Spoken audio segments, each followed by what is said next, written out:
Rodrigo Diaz de Vivar, l'homme connu sous le nom d'El Cid, est incontestablement l'une des figures les plus célèbres de l'histoire médiévale.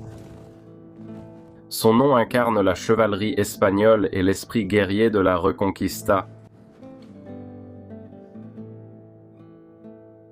Même de son vivant, sa réputation l'a propulsé au rang de héros, et au fil des siècles, la légende d'El Cid a presque totalement éclipsé l'homme historique. Au cours des XIIe et XIIIe siècles, El Cid en est venu à être étroitement associé aux idéaux chevaleresques du Moyen-Âge central. Il est le héros d'un chef-d'œuvre de la littérature médiévale, le Poema de Miocide, composé environ un siècle après sa mort. Le Poema est une œuvre magnifique et puissante qui fait l'éloge de l'éthique chevaleresque de la fin du XIIe siècle. Bien qu'il contienne des éléments de la carrière historique d'El Cid, il le présente inévitablement comme un héros mythique conçu pour répondre aux attentes d'un public du XIIe siècle. Par exemple, une grande partie du poème porte sur El Cid, vengeant l'honneur de ses filles après qu'elles ont subi de graves mauvais traitements de la part de leurs maris, les infants de Carrion. Bien qu'il soit vrai qu'El Cid ait eu 2 filles, elles n'ont jamais été mariées aux infants de Carrion, et l'histoire de leur mauvais traitement et de la vengeance d'El Cid est entièrement fictive.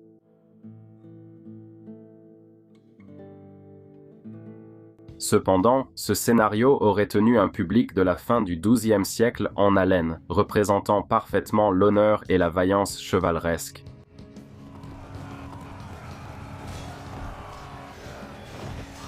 À l'époque moderne, El Cid en est venu à être vénéré comme un héros national de l'Espagne, incarnant les vertus d'une époque héroïque.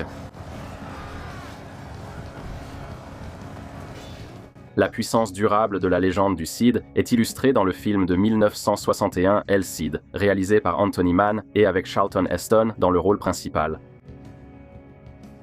Le film est un mélange d'histoire et d'une bonne dose de fiction, le Cid y étant représenté avec une armure bien plus médiévale tardive que la simple cotte de maille et le casque en fer que le Rodrigo historique aurait porté.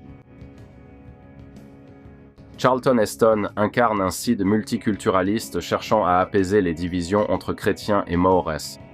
Le Cid est encore présenté pour répondre aux attentes du public. En effet, depuis le XXe siècle, il est devenu à la mode d'imaginer un Cid sans attache religieuse, un proto-moderniste qui ne montrait aucune préférence pour les chrétiens par rapport aux musulmans. Ceci, bien sûr, est tout aussi inexact que les légendes de la fin du Moyen-Âge et bien plus anachronique.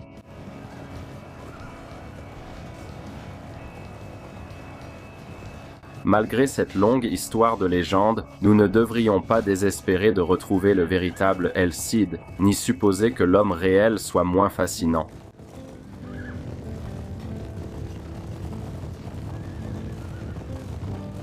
En fait, le véritable El Cid, ce que nous savons de lui grâce aux sources fiables sur sa vie, est probablement bien plus intéressant que toute la mythification ultérieure.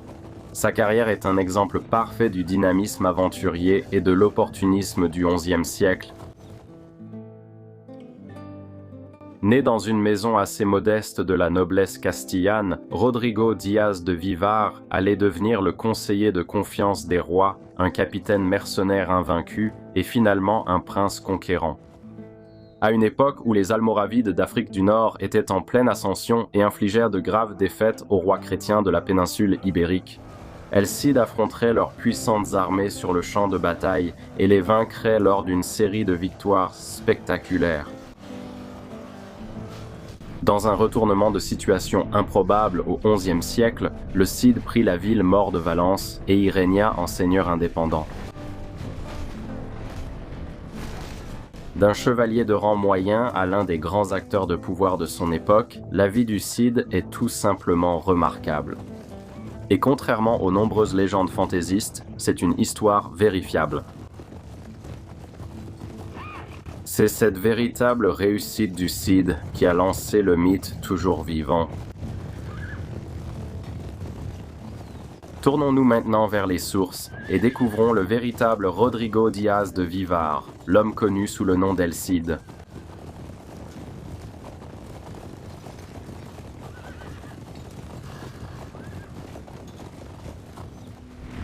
Pour comprendre El Cid et son univers, il est nécessaire d'examiner la situation des régions de la péninsule ibérique sous domination musulmane au début du XIe siècle.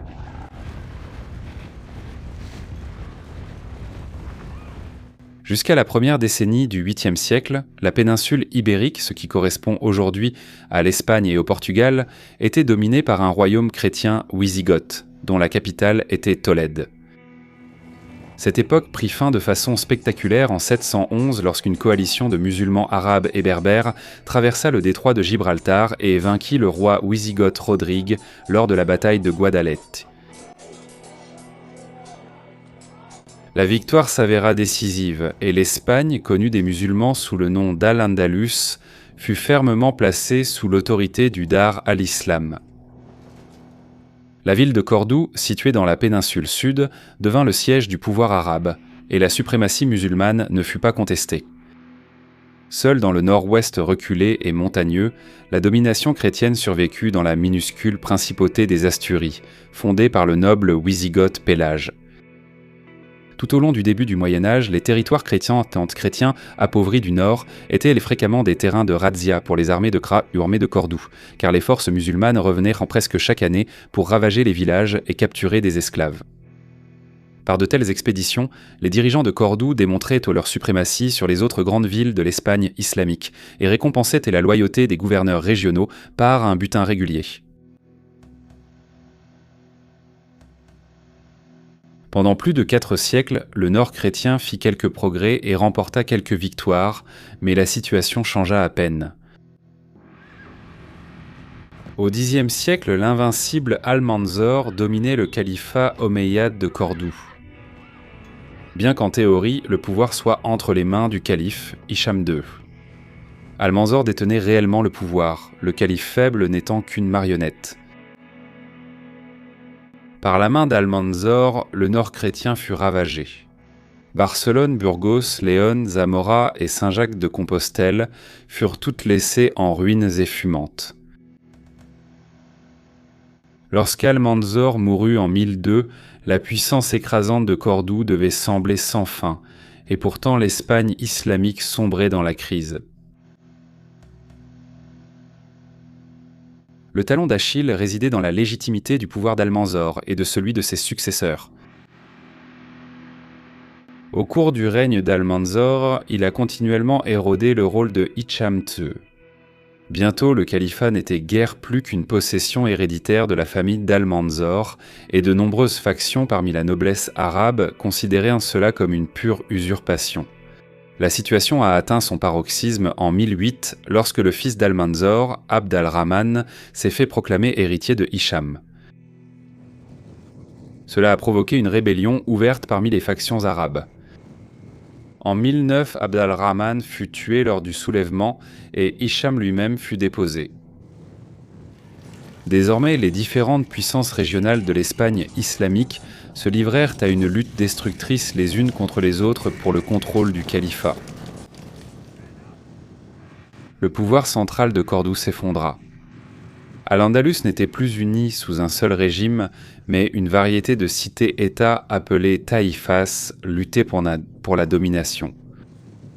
Cordoue n'était désormais qu'un des concurrents, avec un pouvoir considérable également concentré à Séville, Badajoz, Tolède, Valence, Saragosse et d'autres villes importantes de l'Espagne musulmane. En 1031, le califat lui-même fut dissous, mettant ainsi fin à l'âge de la domination hégémonique islamique sur la péninsule ibérique.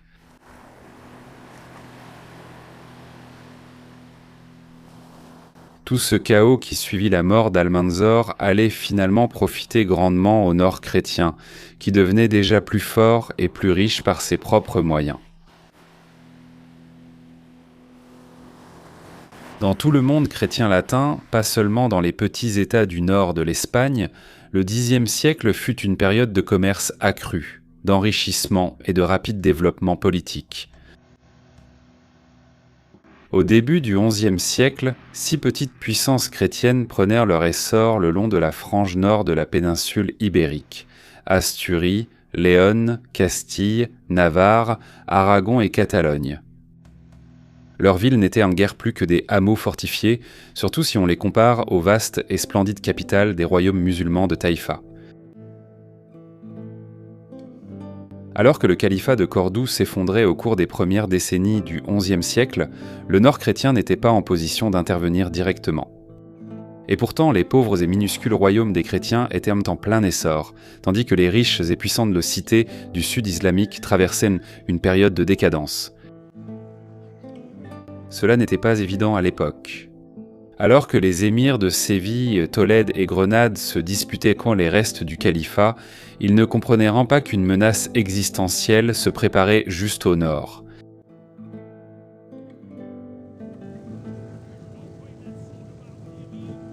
De nombreuses évolutions dans le nord allant bientôt le placer en position de défier le sud islamique. Les chrétiens d'Espagne renforcèrent leurs relations avec le reste de la chrétienté occidentale, en particulier avec la France. Le flux de pèlerins vers Saint-Jacques-de-Compostelle augmentait, et avec lui le commerce. Bien que le nord chrétien manquât de nombreuses délicatesses des opulentes villes musulmanes, comme les olives, les figues et les agrumes, il était mieux approvisionné en produits laitiers et en viande. La population croissait dans les royaumes du nord. Des siècles à endurer les raids de Cordoue avaient forgé les chrétiens en une race de guerriers endurcis, en particulier dans les nouveaux États frontaliers de Castille et d'Aragon, qui allaient jouer un rôle crucial dans la future Reconquista. Une nouvelle ère s'annonçait, et c'est dans ce monde que naîtrait l'homme connu sous le nom d'El Cid.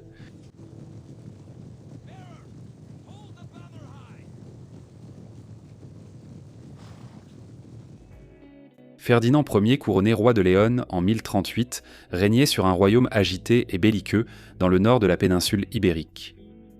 Moins opulent et cosmopolite que les royaumes taïfa maures d'Al-Andalus au sud, le nord chrétien était néanmoins plus dynamique dans son développement. Le XIe siècle s'est avéré être le moment où Léon Castille était prêt à s'étendre après des siècles passés dans l'ombre d'Al-Andalus. Le père de Fernando, Sancho le III, avait divisé ses terres entre ses fils, Fernando recevant la Castille, alors une petite région frontalière jouxtant le sud-mort. En 1032, Fernando épousa Sancha, la fille d'Alphonse le V, le défunt roi de Léon. Mais une rivalité orageuse amena Fernando à entrer en conflit avec le frère de sa femme, Bermude le III, héritier du royaume d'Alphonse le V. Bermude, déterminé à freiner l'indépendance castillane, traversa les marches cantabriques avec son armée en 1037 pour soumettre la Tierra de Campos, que Fernando considérait comme la dot de sa femme. Bien que les forces léonaises fussent supérieures, Fernando et ses guerriers castillans vainquirent Bermude à la bataille de Tamaron. Bermude lui-même tomba alors qu'il menait la charge. Selon un chroniqueur, 7 de ses chevaliers tombèrent à ses côtés. Fernando avait démontré le dynamisme croissant de la frontière castillane, appelée à jouer un rôle moteur dans l'essor du nord chrétien. Sancho était désormais l'héritière du royaume de Léon, et son mari Fernando devint ainsi roi. Les royaumes de Léon et de Castille furent unis. Une nouvelle ère avait commencé. C'est peu de temps après, au début des années 1040, qu'un enfant naquit dans la noblesse castillane, Rodrigo Diaz de Vivar, qui deviendrait l'homme connu dans l'histoire sous le nom d'El Cid. Le lieu de naissance de Rodrigo Diaz, bien avant qu'il ne soit connu sous le nom d'El Cid, a traditionnellement été identifié comme étant le petit village de Vivar, qui se trouve en Castille, à environ 10 km au nord de Burgos. Cette tradition pourrait être vraie. Sa famille possédait des terres dans la région, faisant de Vivar un lieu de naissance probable pour le Cid. Il serait né vers 1043, bien que la date exacte soit incertaine. Ce dont nous sommes certains, c'est du statut de la famille de Rodrigo. Ils étaient des aristocrates castillans. Les idées modernes fantaisistes selon lesquelles ils seraient d'origine paysanne ou même morts sont totalement infondées. Nous avons des chartes royales attestées par son grand-père paternel, Léon Nunez, pendant le règne de Fernando Ier. Le père de Rodrigo, Diego Lainez, était un guerrier de renom qui a combattu pour le roi dans les années 1050. Le nom de la mère de Rodrigo nous est inconnu, mais son père, Rodrigo Alvarez, était un noble castillan. Un seigneur qui a assisté au couronnement de Fernando Ier en 1038 a fréquemment été témoin des chartes royales et a détenu des forteresses pour le roi.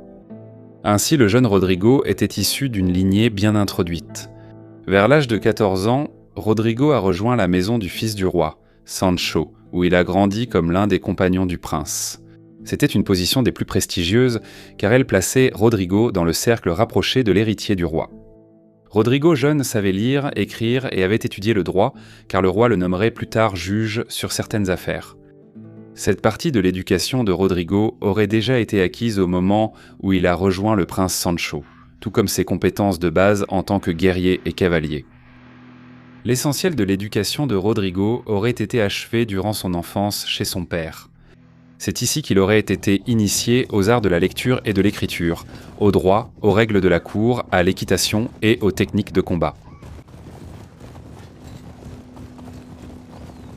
Ayant triomphé de ses rivaux, le roi Fernando convoqua un conseil à Coimbra en 1055, je cite, pour la restauration de la chrétienté. Le conseil chercha à améliorer la condition de l'Église ibérique et s'engagea également à maintenir une justice équitable ainsi que les lois traditionnelles de Léon. À la fin des années 1050, Fernando s'empara de Lamego et de Viseu, alors tenu tôt par les Maures, repoussant sa frontière au sud du Douro, dans ce qui deviendrait un jour le Portugal. En 1060, Fernando partit avec son armée à travers la vallée du Haut-Douro, se dirigeant vers le sud et conquérant rapidement environ 6 forteresses importantes, les unes après les autres. Soudain, le roi de Léon se retrouva en position de menacer Saragosse, ce qui alarma le dirigeant de la ville, Al-Muqtadir. Fernando pouvait aussi harceler Tolède. Une situation frappante se développait. Même si les royaumes taïfas avaient un des villes plus grandes et riches, le roi Fernando commandait désormais l'armée la plus puissante de la péninsule. En 1063, les souverains morts de Tolède et de Saragosse payaient un tribut à Fernando. La même année, Fernando lança un raid en plein cœur d'Al-Andalus, ravageant les taïfas de Séville et de Badajoz, qui devinrent elles aussi tributaires du royaume de Léon. Un changement énorme s'était produit dans l'Espagne du XIe siècle. Le Sud-Maure, qui avait autrefois totalement dominé les petits royaumes chrétiens du Nord, assistait désormais à l'ascension de Léon en tant que puissance hégémonique. Dans notre prochain épisode, nous verrons comment le roi Fernando a organisé le transfert des reliques de l'un des saints les plus vénérés d'Espagne de la Séville, Maure à Léon la chrétienne, et comment il a pris le pouvoir à Coimbra, l'une des plus grandes villes du Portugal médiéval.